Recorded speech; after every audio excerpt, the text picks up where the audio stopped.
जैसे हो सकता है हम चीजें खाते हैं तो किसी में कहते हैं किसी में विटामिन ए है, किसी में सी है, किसी में मिनरल्स है, किसी में प्रोटीन है, लेकिन हर किसी में प्रोटीन की मात्रा एक समान नहीं होगी। किसी चीज को ज्यादा खाने पर कम प्रोटीन मिल सकता है और किसी चीज को कम खाकर अधिक प्रोटीन की प्राप्ति भी हो सकती है। जैसे हमारी जो दवाइयाँ होती हैं जिनमें एमजी होती है ना, एक ही दवाई होती है, बिल्कुल शेप भी एक ही, कलर भी सब, लेकिन एमजी का फर्क पड़ते ही उसका प्रभाव कैसा हो जाता है, कम या ज्यादा हो जाता है। 250 एमजी की है, 500 एमजी की है, तो ये जो है उन गोलियों को तो इसका ज्ञान नहीं है, लेकिन ये निमित्त नैमित्तिक संबंध होता है कि वो 250 एमजी के खाने पर उतना शायद बुखार ना हो, अगर बुखार है और ज्यादा बुखार उतर जाए, तो उस गोलियों को नहीं पता, वो तो जड़ उद्गम है, लेकिन फिर भी निमित्त नैमित्तिक संबंध के आधार पर ये जो क्रियाएं हैं, जो कार्य हैं, होते देखे जाते हैं। उसी प्रकार से जो कारण वर्गणाएं हैं वे भी जड़ है। अगर हम कहें कि हम कर्मों के कारण दुखी हैं, तो बोलेंगे कर्म दुखी कैसे कर सकते हैं, क्योंकि वे तो जड़ है, उनमें जब ज्ञान ही नहीं है, उनको जब यही नहीं पता है कि सुख क्या है और दुख क्या है, तो वे ना तो हमें सुखी कर सकते हैं ना ही हमें दुखी कर सकते हैं। तो फिर ये जो परिणमन हो रहा है जिसके कारण कर्म उदय के कारण हम सुखी दुखी होते हैं, ये कैसे हो रहा है, इसी को निमित्त नैमित्तिक संबंध बोला कि जिस समय कर्म का उदय आया उसी समय जीव के उस प्रकार के मोहराग परिणाम हुए, तो वह जीव कभी अनुकूल कर्मों के या पुण्य कर्मों के संयोग में सुखी देखा जाता है और पाप कर्म के उदय में दुखी देखा जाता है। लेकिन यह भी सर्वमान्य सत्य नहीं है, कभी कभी पाप के उदय में भी सुखी हो सकते हैं और कभी कभी पुण्य के उदय में भी दुखी हो सकते हैं। चलिए उदाहरण बताइए, पाप के उदय में सुखी कैसे हो सकते हैं? हाँ, जैसे इतने सारे जो मुनिराज हैं उनके ऊपर उपसर्ग इत्यादि आते हैं, परिचय इत्यादि सहन में कर रहे हैं, तो पाप कर्म के उदय से उपसर्ग हो रहे हैं, परिचय इत्यादि का जो परिचय इत्यादि हो रहे हैं वे सब पाप कर्म के उदय में हो रहे हैं, लेकिन उन पाप कर्म के उदय में भी वे दुखी नहीं हो रहे, वे सुखी हैं। हाँ, अपन लोग जैसे स्कूल जाना है और थोड़ा सा बीमार हो गए तो खुश हो जाते हैं, खुश हो गए, सही बात है, ये भी सही है कि जैसे मान लीजिए बच्चे जो होते हैं पाप कर्म के उदय में बुखार आया है, लेकिन बुखार के कारण उन्हें स्कूल से छुट्टी मिल गई, तो उसी में वो अपने आप को सुखी मान रहे हैं। और जो बच्चा स्वस्थ है पुण्य कर्म के उदय से, तो उसको स्कूल भेजा जा रहा है, तो वो दुखी है। तो पुण्य कर्म के उदय में सुखी दुखी का एक उदाहरण में हम समझ सकते हैं। तो वास्तव में जैसे मान लो अपनी बेटी है, हाँ, बेटी की शादी है, बिल्कुल, नहीं, और मान लो उसने दूसरी कास्ट में कर ली, हाँ, है तो सुख का कारण, लेकिन अपने तो दुख का हो गया ना। बिल्कुल, ये भी नहीं, यहाँ तो एक ही व्यक्ति के आधार पर देखें कि पाप कर्म का उदय होने पर, तो अब यहाँ पे उसको हम कैसे पाप कर्म या पुण्य कर्म में हम कैसे घटित कर सकते हैं कि हाँ विवाह हो रहा है तो वो तो अच्छी बात है, लेकिन हाँ जहाँ हो रहा है उस आधार पे वो दुख का कारण हो सकता है। पर हम इसमें बेटी की ही बात करें कि अगर उसका विवाह है तो पुण्य, भाई इतने समय से परेशान हो रहे थे, तो है तो खुशी की बात की विवाह संपन्न हो रहा है, लेकिन उस पुण्य के उदय में भी क्या हो रहे हैं, दुखी हो रहे हैं। तो इस आधार पे हम देख सकते हैं कि वास्तव में कर्म का उदय ना तो सुखी कर सकता है ना दुखी कर सकता है, ये हमारे परिणामों के आधार पर निर्भर करता है कि हम उन परिस्थितियों में, उन संयोगों में सुखी हो रहे हैं या दुखी हो रहे हैं। और वास्तव में कर्म चक्र ही यही है, कर्म के उदय में जो हम नवीन परिणाम कर रहे हैं वही नवीन परिणाम नवीन कर्म बंध में कारण बनते हैं। अगर कर्म के उदय में हम मोह राग द्वेष परिणाम ना करें तो वहीं पर कर्म की जो चेन है वो क्या हो गई है, टूट गई है। तो जैसे ही कर्म का उदय आया और हमने मोह राग द्वेष परिणाम नहीं किए तो हमारे कर्म का भाव हो गया क्या कि नहीं हुआ। नवीन कर्म का भाव तो हो सकता है, लेकिन पूर्व के बंधे हुए कर्मों को तो हमें क्या होगा, भोगना ही पड़ेगा। उनको फिर तप इत्यादि के माध्यम से निर्जरित करके कर्मों का अभाव किया जा सकता है, लेकिन प्रारंभ कहाँ से होगा, स्वयं के मोहराग द्वेष परिणामों पर संतुलन करने से, उन पर संयमित होने पर ही जो नवीन कर्म बंध है, जिसे हम कहते हैं ना जो संवर निर्जरा की जब बात आती है तो वहां पे कहते हैं पानी अकेले निकालते रहे तो हमारी नाव पार में ही लगेगी। सबसे पहले तो क्या करना पड़ेगा, पानी के आने के द्वार को बंद करना पड़ेगा। जो नाव में जो छेद है उसको बंद करना पड़ेगा। उसको बंद करने के बाद अब जो पहले से भरा हुआ पानी है उसको क्या करो, उसको बाहर निकालो। हम प्रयास करते हैं पहले से भरे हुए पानी को बाहर निकालने का, लेकिन नया नया जो पानी आ रहा है उसको बंद करने का प्रयास हम नहीं कर रहे हैं। ये जो नया पानी भर रहा है ये किसके कारण कर रहा है, मोह राग द्वेष परिणामों के कारण। तो संवर वास्तव में क्या है, संवर रूप जो कार्य करना होता है उसमें वास्तव में क्या करना है। निर्जरा में तो तप इत्यादि है, तपसा च निर्जरा, निर्जरा में तो तप इत्यादि करना है, लेकिन संवर में क्या करना है, मोह राग द्वेष परिणामों को रोकना है। क्योंकि वही जो भाव है यही कर्मों के आने के द्वार है, और कर्मों के आने का द्वार मोह राग द्वेष परिणाम है। अर्थात संवर क्या होगा, वीतराग परिणाम। वीतराग भाव ही क्या है, संवर का जो भाव है, संवर तत्व जो है वो वास्तव में वीतराग परिणाम को ही संवर कहा गया है। ठीक है, तो यहाँ तक हमने देखा कर्म किसे कहते हैं। हाँ सब सुख संपत्ति है, तो जैन जी नहीं है ना, हाँ समझ लो। हाँ बिल्कुल, दुख होता पर दोस्तों में अलग कर दे, क्योंकि अपने अपना सहयोग था। बिल्कुल अगर मैं उसी पर होती रहूं तो मैं जिंदा ही नहीं रहूं। सही बात है, सही बात है। अब जैसे इसमें एक ऐसा एक रील आ रही थी, तो उसमें एक दादी जी थी, तो उनको पूछा कि भाई दादाजी चले गए तो कैसा लग रहा है, तो बोले बहुत अच्छा लग रहा है। बोले क्यों, कि जब तक थे तो परेशान करते रहते थे कि ये करके दो वो करके दो, उनकी सार संभाल करो, उनको खाना वाने की व्यवस्था उनकी करो। अब चले गए हैं तो अब मैं सुख से रह रही हूँ। तो वास्तव में उनका जानक पाप का उदय था कि भाई वियोग हुआ है, लेकिन उस पाप के उदय में भी उन्होंने किस पॉइंट को, मतलब किस पक्ष को देखा कि अब हम निराकुल हो गए हैं। उनकी तरफ से जो आकुलता थी उससे हम क्या हो गए हैं, निराकुल हो गए हैं। तो वास्तव में बात यही है, जैसी दृष्टि होती है वैसी सृष्टि होती है। हम जिस पक्ष को देखेंगे, जैसे पक्ष को, जैसी दृष्टि से हम उस परिस्थितियों को देखेंगे, हमारे लिए वही परिस्थितियां कभी पुण्य रूप भी हो सकती है, पुण्य रूप ना भी कहीं सुख रूप हो सकती है, अनुकूल हो सकती है, और कभी प्रतिकूल भी हो सकती है। कई बार ऐसे उदाहरण में देखने आते हैं कि भाई बहुत रोगी हो गए हैं कि बिस्तर से चल फिर नहीं पा रहे, तो भी कहते हैं कि अब हमें लगता है अब हम ज्यादा स्वाध्याय कर पा रहे हैं, कि भाई पहले तो कामकाज के कारण, व्यापार इत्यादि था, या घर परिवार की क्या कहिए व्यवस्थाओं के कारण समय नहीं मिलता था, पर अब बिस्तर पर आ गए तो समय ही समय है, तो अब जो सुनना है, जो पढ़ना है, वो सब हम कर पा रहे हैं। तो वास्तव में बाहर से देखने पे हो सकता है कि वो हमें पाप का उदय दिखे या हमें दुख रूप परिस्थिति दिखे, लेकिन हम उसके किस पक्ष को स्वीकार कर रहे हैं उसके आधार पर हम सुखी दुखी होते हैं। क्योंकि वास्तव में बाह्य की तो कोई भी वस्तु हमें सुखी दुखी कर ही नहीं सकती है। इसके उदाहरण बहुत अच्छे से टोडरमल जी ने दिए हैं कि अगर बाह्य पदार्थ सुखी दुखी करते तो एक ही पदार्थ सभी को सुखी करता और वही पदार्थ सभी को दुखी करता, लेकिन एक ही पदार्थ किसी को सुख रूप भाषित होता है, किसी को दुख रूप भाषित होता है। और यहाँ दो व्यक्तियों की बात ना करें, एक ही व्यक्ति की बात करें, तो एक ही पदार्थ किसी व्यक्ति को किसी काल में सुख रूप भाषित होता है, किसी काल में दुख रूप भाषित होता है। जो हम बात करते हैं ना, पूत कपूत तो क्यों धन संचय, पूत सपूत तो क्यों धन संचय, बस वही बात है कि अगर बुरी परिस्थितियां हैं तो भी हमें उसमें अनुकूलता हमें ही ढूंढनी है, और अगर विपरीत परिस्थितियां हैं, अनुकूल है तो भी हमें उसमें अनुकूलता हमें ही ढूंढनी है, और प्रतिकूल परिस्थितियों में भी कैसे अनुकूल पक्ष हम ढूंढे, ये भी कार्य किसे करना है, स्वयं को ही हमें करना है। वो जो अभी हमने कुछ दिन पहले वो जो कहानी सुनी थी मंत्री और राजा की, कि जो होता है अच्छे के लिए होता है, बस उसी दृष्टि को अगर हम देखें तो कोई भी पाप का उदय हमें सुखी दुखी हमें नहीं कर सकता है। और वास्तव में पाप पुण्य में सुख दुख के ऊपर हमें जाना है, जिसे वीतराग भाव कहा है। अगर सुखी भी हो रहे हैं तो वास्तव में वो राग का परिणाम ही है, दुखी हो रहे हैं तो द्वेष का परिणाम है, सुखी हो रहे हैं तो राग का परिणाम है, लेकिन हमें सुख दुख से ऊपर उठकर वीतराग भाव को हमें प्रकट करने का प्रयास हमें करना है।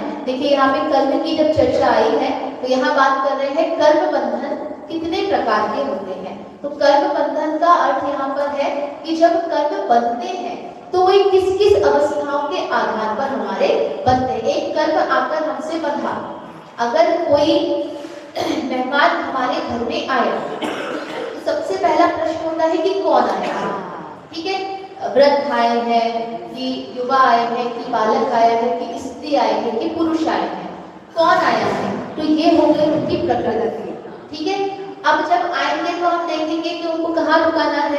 सबसे पहले जो समस्या होगी कि किस स्थान पर हम रुकाएं, तो जिस स्थान पर वो ठहरेंगे वो क्या हो जाएगा, उनका प्रदेश। जितने स्थान को उन्होंने घेरा है ऐसा हम समझ सकते हैं, तो क्या हो गया प्रदेश। या हम इस अपेक्षा से भी देख सकते हैं कितने लोग आए हैं, 1 आए हैं, 2 आए हैं, 4 आए हैं, ये हमारे कितनी संख्या में आए हैं, ये हमारे क्या हो गए, ये हमारा प्रदेश बन हो गया। कि वो जो आए हैं, क्योंकि कर्म भी मेहमान है ना, तो आए हैं तो कौन से कर्म आए हैं वो उनकी प्रकृति हो गई है, और कितने कर्म आए हैं ये उनका क्या हो गया है, प्रदेश बन हो गया। अब सबसे पहला प्रश्न क्या होता है, जाते हैं तो कितने दिन रुकेंगे।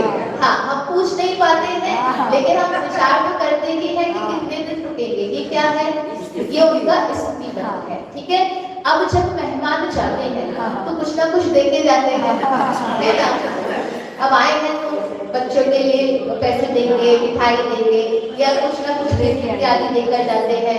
अब ऐसा भी हो सकता है कि कोई व्यक्ति, कोई मेहमान बहुत दिन तक रुके लेकिन ज्यादा कुछ देकर नहीं जाए, और ऐसा हो सकता है कि कोई 2-4 घंटे के लिए ही आया था लेकिन फिर भी अच्छा गिफ्ट हमको देकर चला गया। ये होता है उनका अनुभाव, ठीक है।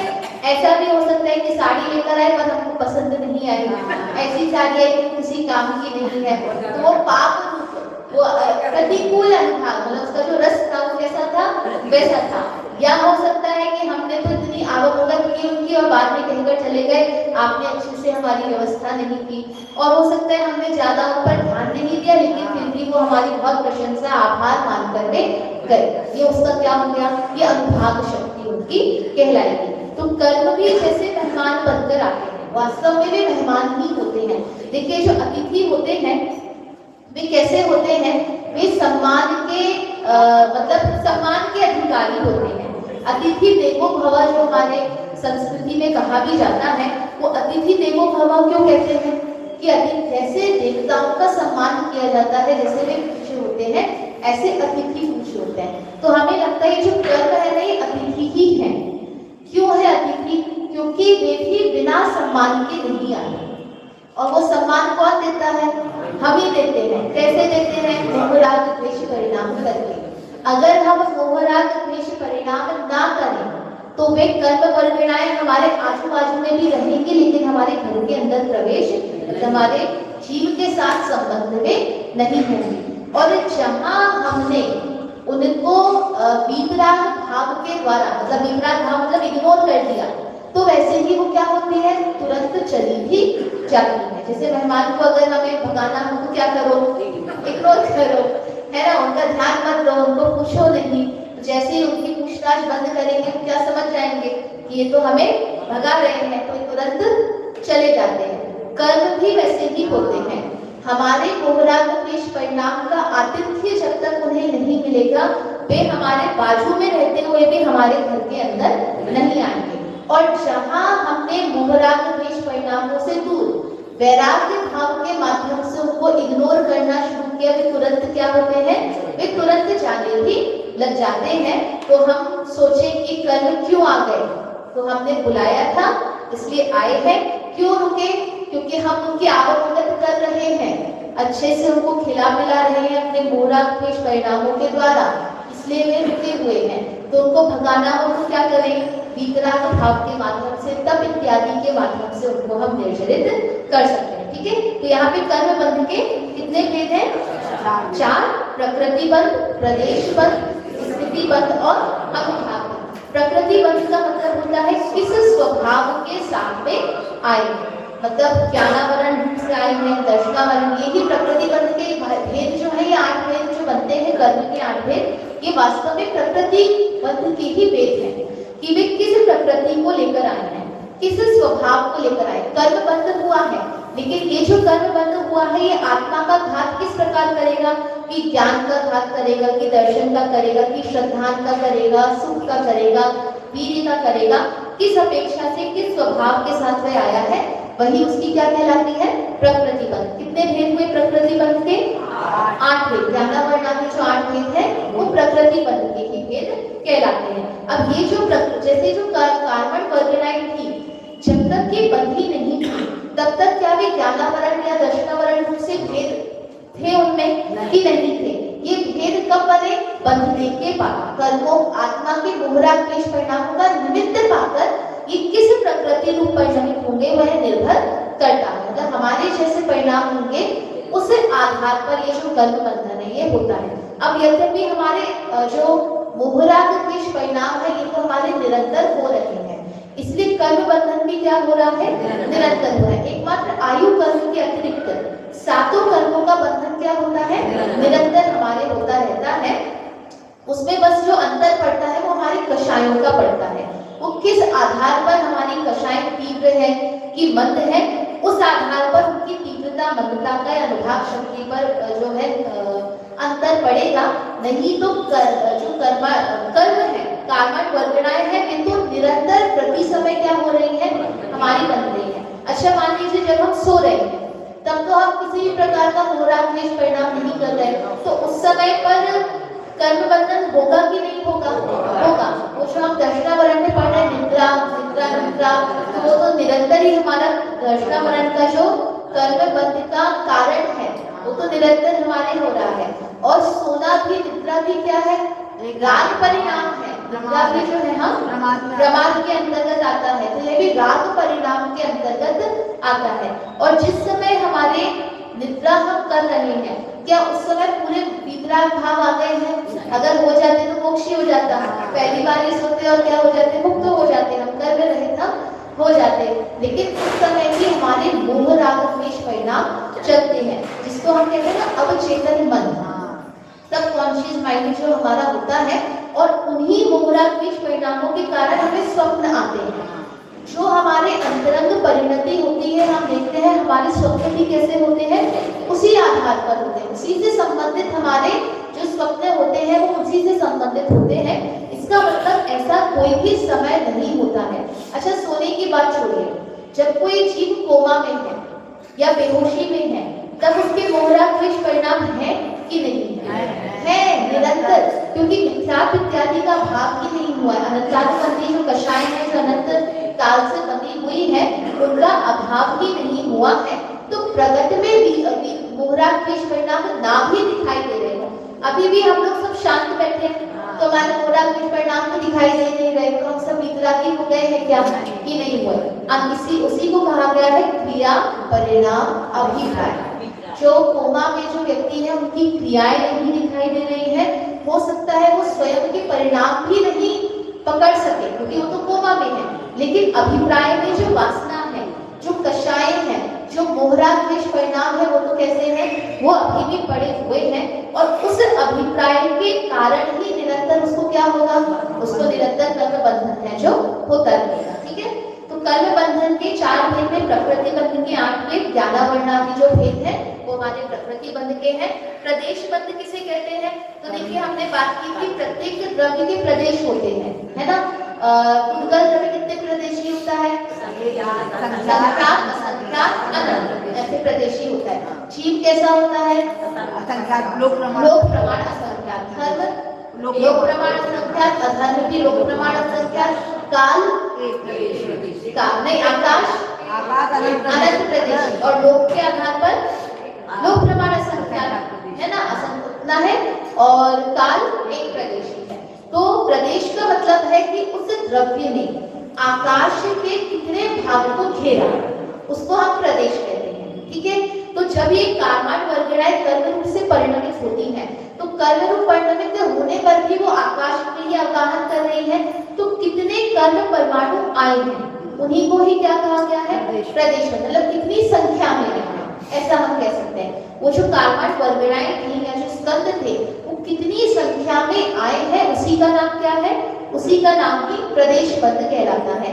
कितनी संख्या का मतलब क्या होता है, कितनी संख्या में आते हैं, समय प्रबंध।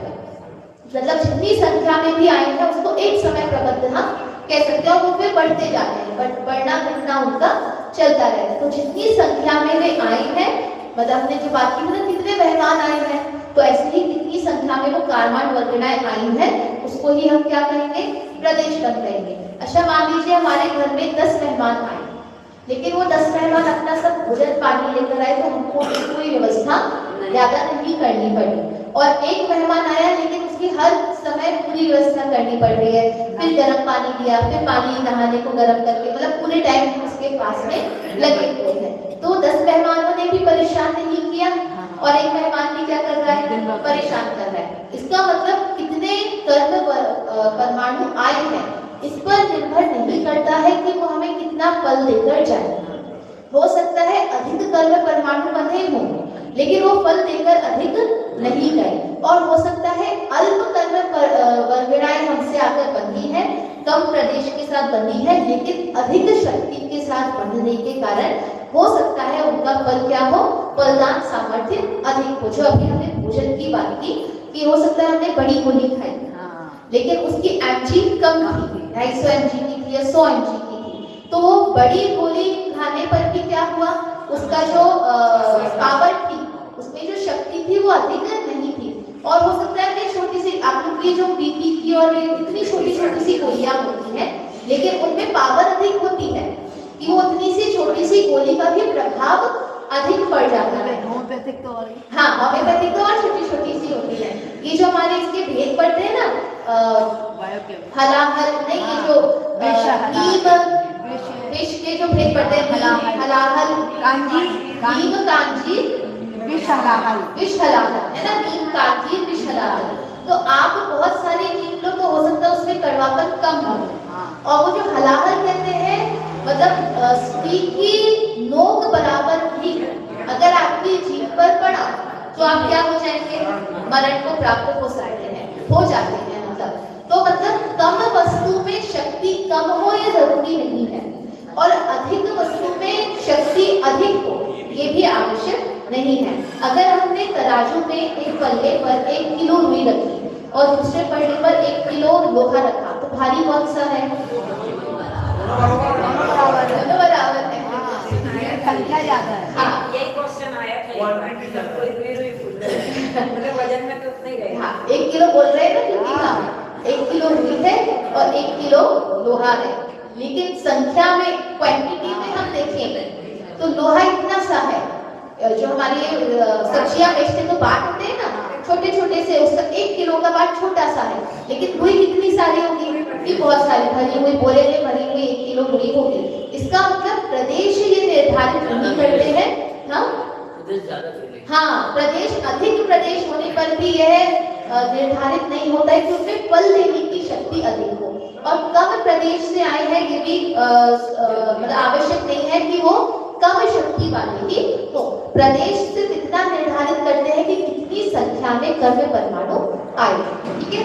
फिर आता है स्थिति बंध, वो जो मेहमान आए थे कितने समय तक रहेंगे, तो अधिक प्रदेश आए हैं तो अधिक दिन तक रहेंगे ये भी जरूरी नहीं है, कम प्रदेश आए हैं तो कम दिन तक रहेंगे ये भी जरूरी नहीं है। अधिक प्रदेश कम समय तक भी रह सकते हैं, कम प्रदेश अधिक समय तक भी रह सकते हैं। स्थिति बंध का सामान्य अर्थ ये है कि जो कर्म वर्गणाएं आई है वो इस जीव के साथ कितने काल तक बंधी रहेगी, अतः जब तक वो बंधी रहती है तब तक फल देती रहती है क्या, कि नहीं देती। स्थिति बंध सिर्फ इतना बताता है कि वो कितने समय तक बंधी है, और बंधने का मतलब है वो बंधी हुई है लेकिन फल प्रति समय फल दे रही है, ऐसा नहीं होता है। तो फल कब देती है, जब उनका कर्म का उदय आता है, ठीक है। हाँ, अबाधा काल के बाद, बिल्कुल अबाधा काल के बाद जब वो फल देने का काल उनका आता है, उस समय जब वो फल देती है तो जैसा फल देती है उसी को कहते हैं अनुभाग बंध। अनुभाग बंध मतलब कितना फल देकर जा रही है, कितनी शक्ति के साथ में फल देकर जा रही है। पुण्य रूप है तो हो सकता है 100 रुपए का भी पुण्य हो सकता है और लाख रुपए का भी हो सकता है। पाप रूप है तो मान लीजिए आपके पैसे घूमने हैं तो 100 रुपए भी घूम सकते हैं और लाख रुपए भी घूम सकते हैं। तो वो जो फल देने की शक्ति कौन निर्धारित करता है? अनुभाग बंध। अब ये अनुभाग बंध कब काम करता है? जब कर्म का उदय काल आता है, जब वो फल देने का काल का आता है, उस समय अनुभाग बंध जो है वो कार्य करता है। ऐसे ही ये 4 प्रकार के बंध की बात हमने की। अब ये 4 प्रकार के बंध में कारण कौन बनता है उसकी बात हम करते हैं। तो 140 नंबर के प्रश्न में देखिए 28 पेज पर, योग से प्रकृति और प्रदेश बंध होते हैं तथा कषाय से स्थिति और अनुभाग बंध होते हैं। योग का मतलब क्या होता है यहाँ से बताएंगे। चलिए, योग की परिभाषा क्या है? मन वचन काय की चंचलता। अब ये जो मन वचन काय की चंचलता होती है, तो मन वचन और काय ये पुद्गल रूप है कि आत्म रूप है? पुद्गल रूप है। लेकिन मन वचन काय की चंचलता के निमित्त से आत्म प्रदेशों में कंपन होता है। ठीक है, आत्म प्रदेश भी क्या होते हैं? हिलते हैं। मान लीजिए हमारे उंगली हमने हिलाई, तो शरीर का ये भाग ही हिला कि उसके अंदर की आत्मा भी हिली? ये आत्मा भी हिली। वास्तव में आत्मा हिली है तो ही उंगली हिली है ना? अब जैसे मुर्दे का तो अगर हम हिलाएंगे तो हिलेगी, है ना? लेकिन अगर हम स्वयं अभी हिला रहे हैं, तो अगर वो जो उंगली हिल रही है या हाथ हिल रहा है, तो अंदर के आत्मा के प्रदेश भी हिल रहे हैं कि नहीं? कि हिल रहे हैं। तो ये तो हुआ काया। काया के कारण आत्मा के प्रदेशों में हलन चलन। अब जब हम बोल रहे हैं तो बोलने में भी होगा, आत्मा के प्रदेश हिलेंगे, ठीक है, उनमें भी हलन चलन होगा। मन में कैसे हलन चलन होगा?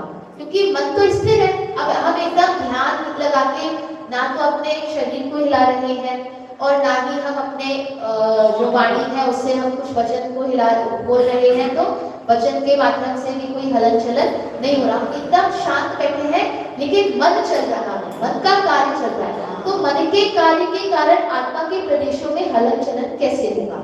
बताइए। हाँ, द्रव्य मन का परिणमन होगा, लेकिन द्रव्य मन भी ऐसे हिलता डुलता टाइप नहीं है। हलन चलन इत्यादि वो नहीं करता कि जिसके माध्यम से आत्मा के जैसे विकल्प भाव के कारण, जिससे हम कहते हैं ना कि भाई मेरे अंदर बहुत उथल पुथल चल रही है। जब हम बहुत दुखी होते हैं तो कहते हैं ना भाई मेरे अंदर बहुत उथल पुथल चल रही है। ये जो उथल पुथल है ये क्या है? ये आत्मा प्रदेशों का कंपन है। ये आत्मा प्रदेशों में हलन चलन हो रही है और उन हलन चलन के माध्यम से, मतलब मन वचन और काय, इसके माध्यम से जब ये योग होता है, इनमें चंचलता होती है। उस चंचलता के कारण आत्मा के प्रदेशों में कंपन होता है। हम कहते हैं मन वचन काय के चंचलता के कारण बंध नहीं होता। मन वचन काय के योग के निमित्त से आत्म प्रदेशों में जो कंपन होता है उसके कारण कर्म बंधन होता है। क्योंकि जैसे अभी हमने बात की, जो मृत शरीर है, उस मृत शरीर में भी हम हाथ पैर हिला रहे हैं, तो वो काया हिल रही है कि नहीं हिल रही है? कि हिल रही है, लेकिन वो योग रूप इसलिए नहीं है क्योंकि उसमें आत्मा नहीं है। तो मात्र काया के हिलने के कारण कर्म बंधन नहीं होगा। वो काया के हिलने के कारण आत्म प्रदेशों में जो कंपन होगा उसके माध्यम से क्या होता है, जो हमने बात की ना, ये जो कंपन होता है ये चीज कार्बन परगणाओं को आकर्षित करती है और उस आकर्षण के कारण कर्म बंधन क्या होता है, कार्बन परगणाएं जो है वो आकर हमसे जुड़ जाती हैं। तो जब ये बंधी, तो ये जो योग था इसके पास सिर्फ इतना अधिकार है कि वो प्रकृति और प्रदेश बंध करा सकता है। मतलब किस प्रकृति के कर्म आएंगे, किस प्रकृति परिणमित होंगे और कितने प्रदेश आएंगे, ये कौन निर्भर, इसके पास है इसका डिपार्टमेंट, योग के पास। लेकिन योग ये निर्धारित नहीं करेगा कि वो कितने दिन रुकेंगे और कैसा फल देकर जाएंगे। तो योग के माध्यम से मात्र प्रकृति बंध और प्रदेश बंध होता है। तो फिर स्थिति बंध और अनुपात बंध के कारण कौन बनता है? कषाय। तो यहाँ पे देखिए लिखा है कषाय से स्थिति और अनुभाग बंध होता है। कौन सा कर्म आकर बंधा है ये भी ज्यादा जो हम कहेंगे महत्वपूर्ण नहीं है। वो कितने प्रदेशों के साथ बंधा है ये भी महत्वपूर्ण नहीं है। महत्वपूर्ण क्या है, वो कितने समय तक रहेंगे और कैसा फल देकर जाएंगे। तो अगर तीव्र कषाय है तो तीव्र कषाय के कारण स्थिति अधिक बनती है कि कम बनती है? अलग अलग है। कोई मतलब हम कहेंगे रूल नियम नहीं है कि तीव्र कषाय में अधिक स्थिति वाला बनेगा कि और अल्प कषाय में कम स्थिति वाला। हो सकता है तीव्र कषाय में अधिक स्थिति वाला भी बने और अल्प कषाय में अल्प स्थिति वाला बने। ऐसा भी हो सकता है कि अल्प कषाय में तीव्र स्थिति वाला बने और अल्प कषाय में अल्प स्थिति वाला, तीव्र कषाय में अल्प स्थिति वाला बने। कैसा भी जो वो पूरा जो ये निमित्त नैमित्तिक संबंध के आधार पर होता है। मतलब ऐसा रूल हम नहीं इसमें आते हैं कि भाई ऐसा भाव करने पर इतनी स्थिति बनेगी, ऐसा भाव करने पर इतनी ही स्थिति बनेगी। हाँ, ऐसा कोई नियम नहीं है, लेकिन ये नियम है कि अगर तीव्र कषाय के परिणाम स्वरूप जो कर्म बंधे हैं उनका फल अधिक स्थिति तक रहेगा और अल्प कषाय सहित जो परिणाम बंधे हैं उनकी स्थिति कम समय तक रहेगी। जैसे इसको मैं समझाती हूँ। जैसे मान लीजिए आपने तीव्र कषाय के कारण पाप कर्म बांधा, ठीक है। अब उस पाप कर्म का जो उदय आएगा वो थोड़ी तीव्र अधिक समय तक रहेगा क्योंकि आपने तीव्र कषाय सहित उसको बांधा था। मान लीजिए आपको रोगी होना है तो एक रोग होता है जो 3 दिन में खत्म हो जाएगा, एक होता है जो 15 दिन तक चलेगा और कुछ होता है जो कई सालों तक चलेंगे। अब ये बताइए, ये जो रोग की स्थिति बनी थी, ये कर्म का उदय तो आ चुका पहली बार में। मान लीजिए किसी को बुखार आया, तो ये जो बुखार आया था, मान लीजिए आज 12 बजे बुखार आया, तो 12 बजे उस कर्म का उदय हो गया, है ना। अब कर्म निर्जरित हो गए क्या? कि नहीं हुए? हाँ, तो जब तक उसका फल देने की शक्ति रहेगी उतने समय तक वो क्या होगा, वो बना रहेगा। तो उसकी स्थिति किस पे निर्भर करेगी? हमारी तीव्र कषाय। किसी का बुखार 3 दिन में भी सुधर सकता है, किसी का 15 दिन में भी सुधर सकता है। तो बुखार दो व्यक्ति को एक साथ 12 बजे बुखार आया तो उसके पहले के पाप कर्म के बंध के कारण आया था, लेकिन उदय उनकी उस समय कैसी तीव्र कषाय की मतलब कहेंगे उस समय उनकी कैसी तीव्र कषाय की तीव्रता या मंदता थी, इस पर आज के कर्म के उदय का फल और स्थिति निर्भर करेगा। ऐसा भी हो सकता है कि किसी जीव को दो जीव को एक साथ 12 बजे बुखार आया, ठीक है। अब एक व्यक्ति को तो 104 बुखार आया लेकिन 3 दिन में ठीक हो गया और एक व्यक्ति को 101 बुखार है लेकिन 15 दिन तक चल रहा है। तो ये कैसे निर्भर करता है? मतलब ये कौन निर्धारित करता है? हमारे कषायों की तीव्रता और मंदता। मतलब हम अगर आप देखो जो हमारे आपने अगर कंप्यूटर में होते हैं बाइनरी डिजिट्स होती हैं। बाइनरी डिजिट का मतलब होता है वो जो पूरी उनकी जो कोडिंग होती है वो सिर्फ 2 नंबर से बनती है, 0 और 1। उनकी कोडिंग का मतलब होता है उनके अंदर में जो संचालन कैसे होगा, मतलब जो वर्क कैसे करेगा, तो उसको कोडिंग जैसा कहते हैं। तो सिर्फ 2 डिजिट से होती है, 0 और 1। पासवर्ड वगैरह डालते हैं तो 000 हाँ वैसा। तो उसमें कोई तीसरी संख्या नहीं होती, सिर्फ 2 ही संख्या होती है, 0 की संख्या और 1 की संख्या। और वो कहते हैं वो 8 डिजिट तक रहती है, 8 तक। तो उस 8 डिजिट तक बनाने के कारण उसको हम कितने प्रकार की डिजिट वो बन सकती है। जैसे 0000011 0000011, तो उसके कितने भेद बन सकते हैं, कितने भी प्रकार के उसके भेद मतलब आता है उसमें कि कैसे कैसे उसके टाइप्स बन सकते हैं। 1010100110 कितने टाइप से आप उसको लिख सकते हो, उसके बहुत सारे प्रकार वो बन सकते हैं। अब मान लीजिए यहाँ पे तो जीव के परिणाम कितने हैं, एक जीव के भाव कितने होते हैं? हाँ, एक समय में नहीं, कितने प्रकार के भाव कर सकता है। हाँ, लोक प्रमाण असंख्यात भाव। तो सोचिए उसकी परिस्थितियां कितनी बन सकती है। जैसे वो 2 डिजिट से इतनी परिस्थितियां हम इतनी क्या कहेंगे उसको हम नंबर सब बना सकते हैं। तो जब एक जीव के इतने भाव हैं तो उसकी कितने प्रकार की परिस्थितियां बन सकती हैं। ऐसे ही कर्म का उदय होता है। हमारे कर्म का हमने किस तीव्रता किस मंदता के आप जिसे आप कहते हैं ना भाव परावर्तन, आपने एक समय में जैसा क्रोध किया है आप दूसरे समय में वैसा क्रोध कर ही नहीं सकते। तो जैसा पहले समय में क्रोध किया था उसकी स्थिति और अनुभाग बंध अलग प्रकार का था, और अगले समय में जैसा क्रोध किया था उसकी स्थिति अनुभाग बंध अलग प्रकार का था। तो दोनों का उदय भी कैसा होगा? अलग प्रकार का। अब जब दो व्यक्तियों की बात कर रहे हैं तो दो व्यक्ति एक ही प्रकार का क्रोध का भाव कर सकते हैं क्या? कर ही नहीं सकते। उनके भाव में कुछ ना कुछ अंतर तो क्या होगा? अवश्य रहेगा। इसीलिए कर्मों का फल हमें इतना अलग अलग प्रकार का दिखाई देता है, क्योंकि भाव उतने उतने प्रकार के। जो कर्म का उदय किसके आधार पर है? जीव के भाव।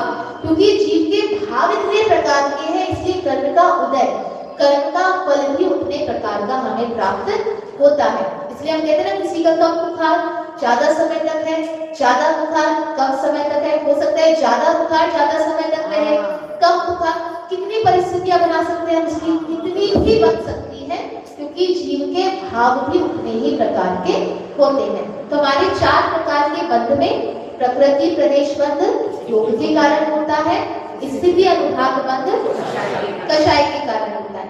इसीलिए जो अरहंत भगवान होते हैं, क्योंकि उनके कषाय नहीं है, इसलिए उनके स्थिति और अनुभाग बंध नहीं होता। उनके मात्र क्या होता है?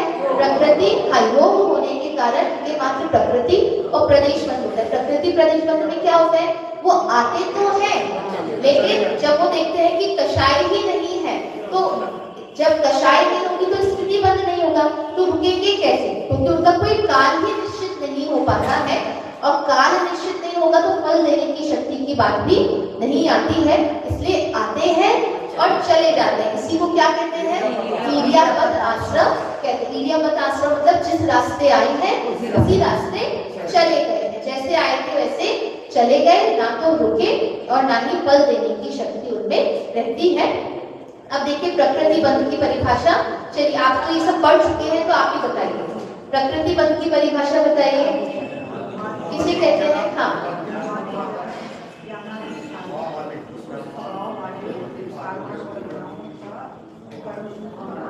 बहुत अच्छे। देखिए, मोहादि जनक तथा ज्ञानादि घातक उस स्वभाव वाले कार्बन उद्गल समूह का आत्मा से संबंध होना प्रकृति बंध कहलाता है।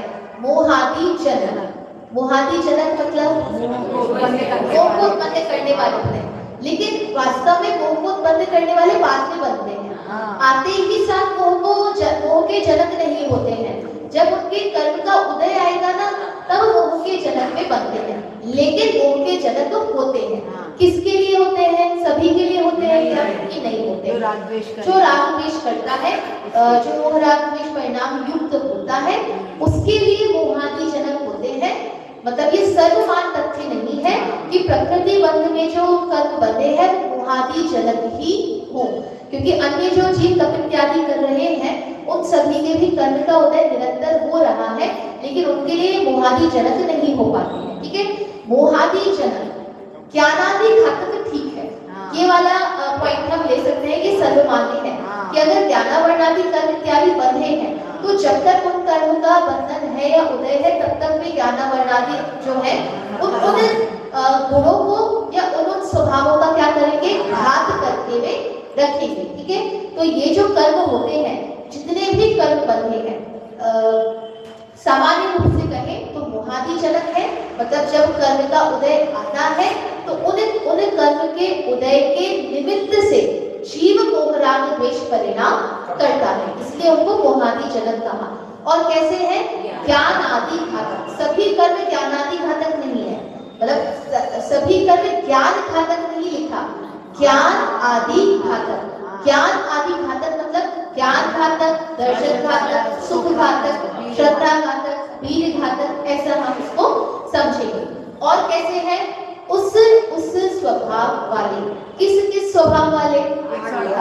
हाँ, 148 स्वभाव वाले कह सकते हैं। ज्ञानावरण, दर्शनावरण, मोहनी इत्यादि स्वभाव वाले, उस स्वभाव वाले कार्बन उद्गल संघों का आत्मा से संबंध होना प्रकृति बंध कहलाता है। ठीक है, चलिए अगला देखिए, प्रकृति बंध या कर्म के कितने भेद हैं? हाँ, यहाँ से नाम बताएंगे। चलिए 8 भेदों के नाम बताइए।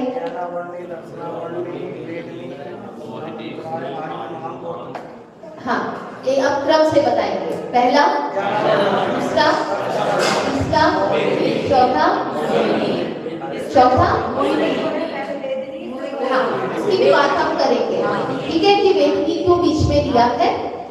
मोहनीय आयु नाम गोत्र अंतराय। वैसे तो जब हम ज्ञानावर्णी बोले चाहिए कि ज्ञानावरण सही है। हाँ, वर्ण वर्णी नहीं है, पर बोलने में आपको कई ग्रंथों में भी लिखा मिलता है, ज्ञानावर्णी भी लिखा मिलता है। जो हमारे पुराने ग्रंथ हैं उनमें ज्ञानावर्णी भी लिखा मिलता है, लेकिन है ज्ञानावरण। हाँ, वैसे पूरा शब्द ज्ञानावरण है। ज्ञान में आवरण। हाँ, ज्ञान में आवरण। देखिए, जब हम 8 कर्मों के भेद करते हैं तो 8 कर्मों के 2 प्रकार से भेद किए जाते हैं। पहले घाती कर्म और अघाती कर्म। जब उस आधार पर भेद किए जाते हैं तो हमारे नाम बनते हैं ज्ञानावरण, दर्शनावरण, मोहनी, अंतराय, आयु, नाम, गोत्र, वेदनी या वेदनी, आयु, नाम, गोत्र। ऐसे हम उसके भेद हम करते हैं। लेकिन यहाँ आप देखिए थोड़ा सा अंतर हमको दिखाई दे रहा है। ज्ञानावरण, दर्शनावरण, वेदनी है। वेदनी कौन सा कर्म है? अघाती कर्म। लेकिन उसको किसके साथ रख दिया? घाती कर्म के साथ। और आयु, नाम, गोत्र, अंतराय। अंतराय कौन सा कर्म है? घाती। लेकिन उसको कहाँ रख दिया? अघाती के साथ। ऐसा क्यों किया? तो इसलिए करते हैं क्योंकि वेदनीय कर्म जो होता है वो साता असाता रूप से काम करता है, और जो साता असाता का काम है वो मोहनीय के साथ जुड़ा हुआ है। मोहनीय कर्म के, क्योंकि ये जो चारित्र मोहनीय, दर्शन मोहनीय है, ये दर्शन मोहनीय, चारित्र मोहनीय ही सुख रूप से जो हम कहेंगे सुख में निमित्त बनने का आधार ये बनता है। जो चारित्र मोहनीय है, चारित्र मोहनीय के कारण ही राग द्वेष परिणाम हो रहे हैं, उसी के कारण हम सुखी दुखी होते हैं। और सुखी दुखी करने के जो संयोग है वो हमें कौन दे रहा है? वेदनीय कर्म दे रहा है। तो क्योंकि वेदनीय कर्म मोहनीय के साथ मिलकर काम करता है, इसलिए अघाती होते हुए भी उसे घातीवत कहा गया है। कि यद्यपि वो अघाती कर्म है, वह जीव के किसी भी अनुजीवी गुणों का घात करने में सामर्थ्यशाली नहीं है, लेकिन मोहनीय के साथ जुड़कर वो कैसा हो जाता है? शक्तिशाली हो जाता है, बलवान हो जाता है। तो अघाती होते हुए भी कैसा हो गया है? वो घातीवत हो जाता है। इसीलिए 8 कर्मों के क्रम में कभी कभी आपको वेदनीय जो है वो यहाँ पर मोहनीय के साथ दिखाई दे सकता है। कहीं कहीं पे ज्ञानावरण, दर्शनावरण, मोहनीय, वेदनीय ऐसा नाम भी आपको मिल सकता है। और वेदनीय मोहनीय ऐसा नहीं, मतलब मोहनीय के साथ जोड़कर उसको करते हैं, क्योंकि साता असाता में हम मोहनी के बाद में वेदनी को ले लेते। हाँ, मोहनी के बाद में वेदनीय ले सकते हैं। क्योंकि देखिए साता असाता कर्म का जो वेदनीय कर्म का उदय होता है, वेदनीय कर्म में मात्र हमें अनुकूल और प्रतिकूल संयोग, बाह्य सामग्री मिलती है। साता वेदनीय, असाता वेदनीय सुखी दुखी नहीं करता, वो मात्र हमको सामग्री प्रदान करता है। उसमें सुख दुख मोहनीय कर्म के कारण होता है। इसलिए वेदनीय और मोहनीय को क्या करके रखा है? साथ में करके रखा है। और जब मोहनीय कर्म के तीव्र उदय में, या कहे मोहनीय कर्म अगर दर्शन मोहनीय, चारित्र मोहनीय की तीव्रता है, तो अनुकूल में हम बहुत अधिक सुखी हो जाएंगे और प्रतिकूल में बहुत दुखी हम हो जाएंगे। वही एक पदार्थ हमको अधिक सुखी और दुखी कर रहा है, कौन निर्धारित कर रहा है? मोहनीय कर्म कर रहा है। इसलिए वेदनीय को मोहनीय के साथ में रखा गया है। अब बात आती है अंतराय को बाद में क्यों रखा? क्योंकि अंतराय कर्म उस रूप से सुखी दुखी नहीं कर पाता। यद्यपि वो घाती कर्म है, लेकिन वो बहुत सरल सा घाती कर्म है। घाती कर्म बहुत सामान्य सा, बहुत ज्यादा हमको सुखी दुखी नहीं करता। देखिए घाती कर्म के कितने भेद हैं? 5। दान, लाभ, अंतराय कर्म के कितने भेद हैं? दान, लाभ, भोग, इनके कारण हम उतने सुखी दुखी नहीं होते हैं जितने वेदनीय कर्म के कारण हम होते हैं। हमको दान देने में अंतराय पड़ा तो हम उतने दुखी नहीं होंगे, लेकिन अगर हमें असाता वेदनीय कर्म का उदय हुआ तो हम ज्यादा दुखी होंगे। तो वो हम सभी में लगाए दान, लाभ, भोग, पीर, ये हमें उस प्रकार से उतना अधिक सुखी दुखी नहीं कर पाते हैं। इसलिए घाती होते हुए भी अघातीवत है। जैसे अघाती कर्म उतना हमको तीव्रता से सुखी दुखी करने में निमित्त हमें नहीं बनते हैं। मुख्य रूप से तो सुखी दुखी करने में मुख्य निमित्त मोहनीय कर्म ही बनता है, और उसका सहायक कौन बनता है? वेदनीय कर्म बनता है। इसलिए वेदनीय कर्म को कहीं कहीं क्रम में मोहनीय के साथ रख दिया जाता है, और अंतराय को अंत में क्यों अघाती के साथ क्यों रखा? ऐसा भी कर सकते थे ना, ज्ञानावरण, दर्शनावरण, वेदनीय, मोहनीय, अंतराय, आयु, नाम, गोत्र, लेकिन अंतराय को इसीलिए रखा है क्योंकि वो अघातीवत कम मतलब जो सुखी दुखी करने की जो उसकी तीव्रता है वो बहुत मंद होती है, अल्प होती है, अघातीवत होती है, इसलिए उसको अंत में रखते हैं। ठीक है, चलिए आज हम कोमट शादी में 3 कारण दिए हैं इसके। हाँ। तो एक कारण ये भी दिया उसमें, जो अंतराय कर्म की है ना, सब प्रकृतियां देशघाती होती है। देशघाती, हाँ, बिल्कुल, सर्वघाती ये भी है। हाँ, कारण जो 3 कारण दिए उसमें हाँ, कारण एक ये हो गया कि देशघाती होती है, बिल्कुल। हाँ, तो यानी आपको कितना भी कुछ रहे लेकिन आपको दान लाभ भोग का थोड़ी ना थोड़ा अंश तो रहेगा, वो तो वैसे चारों ही घाती कर्म के साथ है। नहीं, चारों में तो देशघाती सर्वघाती सर्वघाती दोनों मिक्स है। हाँ, लेकिन इसकी पांचों की प्रकृतियां हैं वो देशघाती। हाँ, और दूसरा तो यही बताया, और एक मेरे को याद भूल गई। हाँ, चलिए आप इसके आगे फिर तो तीसरा कारण भी हम कल समझेंगे। तो 2 कारण तो यही हो गए, एक तो देशघाती है और दूसरा कारण यही हुआ कि वो अघातीवत उतना सुखी दुखी नहीं कर पाता, वेदनी घातीवत सुखी दुखी करने में निमित्त बनता है। और तीसरा कारण अपन कल देखकर आते हैं, तो वह भी हम समझेंगे। चलिए।